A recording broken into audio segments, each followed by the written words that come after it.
The V-2 rocket was a weapon, unlike anything the world had ever seen, an invention born from desperation, shaped by cruelty, and baptized in silence. It fell from the edge of space without warning, faster than the speed of sound, delivering sudden death to cities already scarred by years of war. No sirens, no shadows passing overhead, no chance to run, just a brief, terrifying instant where silence was broken by fire. In London and Antwerp, it left craters in the earth and in the lives of those who survived. But the real tragedy did not lie in the cities it struck, it lay in the dark, hidden tunnels where the rockets were born. More people died building the V-2 than were ever killed by its explosions.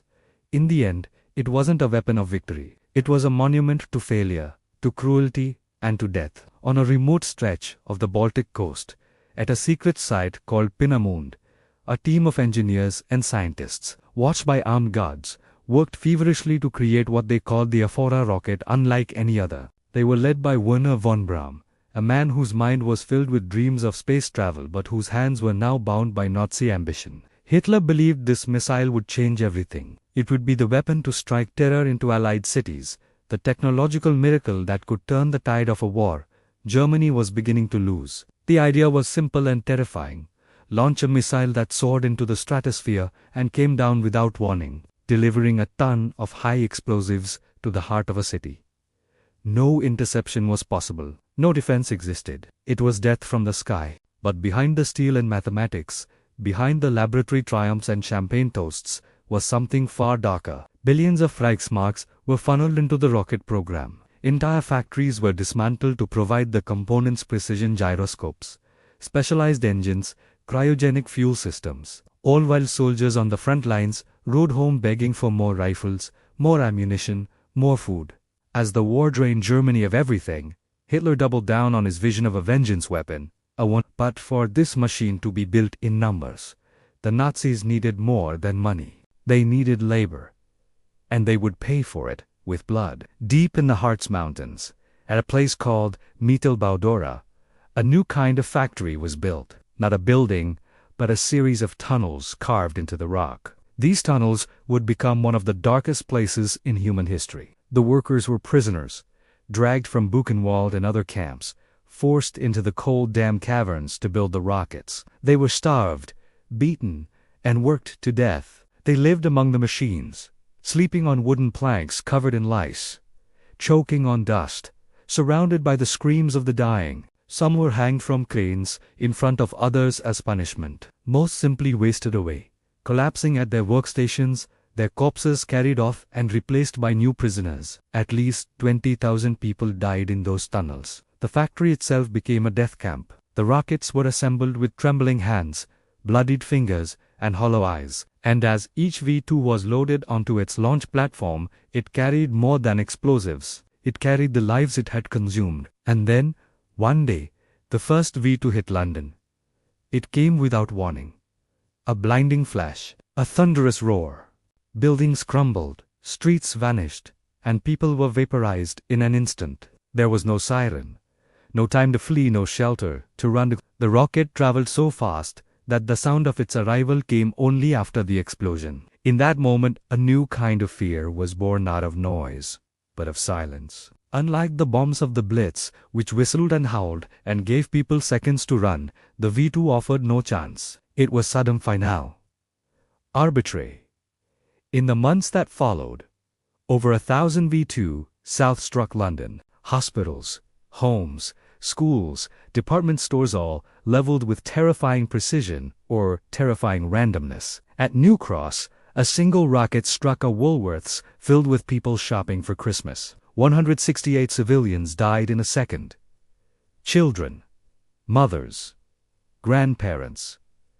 Firemen arrived to find bodies buried in rubble, limbs protruding from walls, the cries of the trapped echoing from the ruins. Survivors described the smell of blood and dust lingering in the air for weeks. Those who lived spoke of friends disappearing mid-conversation, of entire families gone in a heartbeat. The physical devastation was horrific, but the psychological damage was worse. People no longer feared the noise of war. They feared the absence of it. Walking through a quiet street felt like tempting fate. Every lull in the day became unbearable. Some couldn't sleep, haunted by the thought that silence might break at any second. The terror was not in the sound of destruction, but in not knowing when it would come. Doctors reported injuries unlike anything they had seen: lungs ruptured by shock waves, organs destroyed without visible wounds, bodies hurled across rooms. People lived with the knowledge that death could come in an instant, and that nothing, not walls, not distance, not could stop it. Antwerp became the next target. The Allies had just liberated the city and were using its port as a vital supply line. Hitler knew its value. He ordered the launch teams to direct their fire on it. And soon, the rockets came raining down. Over 1,600 V2 South were launched at Belgium, most of them aimed at Antwerp. Entire streets disappeared in the blink of an eye. Families were torn apart without ever knowing what hit them. On one of the darkest days, a V2 fell on the Rex Cinema in Antwerp. Hundreds of people were watching a film, trying to escape the misery of war for a few hours. In a second, 567 of them were dead. Survivors ran from the ruins, their clothes on fire, their skin burning, their minds shattered. It was the deadliest rocket strike of the entire war. And still, the rockets kept coming. American soldiers stationed in Antwerp wrote home, not about combat, but about the fear of waiting. Many said they would rather face bullets on the front line than stand helpless, not knowing if the next rocket would fall on them. One minute they were playing cards, laughing. The next, they were gone. Entire barracks vanished. The randomness was maddening. Civilians in the city buried their dead with little ceremony, because there was no time for mourning when another strike could come at any moment. Children refused to go to school. Parents lived in dread. The city began to look less like a place of liberation and more like a cemetery. Back in the tunnels of Dora, the suffering never stopped. New prisoners arrived daily to replace the dead. The stench of death clung to the rock walls. Guards beat men for collapsing from exhaustion. Others died slowly from lung infections caused by the dust and smoke that filled the air. Prisoners remembered watching friends drop dead beside them, their bodies dragged away like broken equipment. Werner von Braun, the man whose name would later be celebrated as the father of modern spaceflight, walked through these tunnels. Survivors saw him. He didn't speak to them. He didn't acknowledge the bodies. He looked only at the machines. After the war, von Braun would claim ignorance. He said he had no choice, that he had only wanted to build rockets to reach the stars. But documents showed otherwise. He had requested more laborers. He had visited Dora multiple times. He had made his calculations while men died inches from his feet. And still, the world forgave him. The Americans needed his knowledge. They brought him to the United States through Operation Paperclip. There, the man who built a weapon that slaughtered civilians became a national hero. He designed the Saturn V rocket. He helped put a man on the moon. But for those who lived through the terror of the V2, von Braun's legacy was not spaceflight. It was the silence before the blast. The screams from the tunnels, the knowledge that death had been made in darkness by the suffering of others. By 1945, the V2 program was falling apart. Launch sites were being destroyed. Fuel was scarce.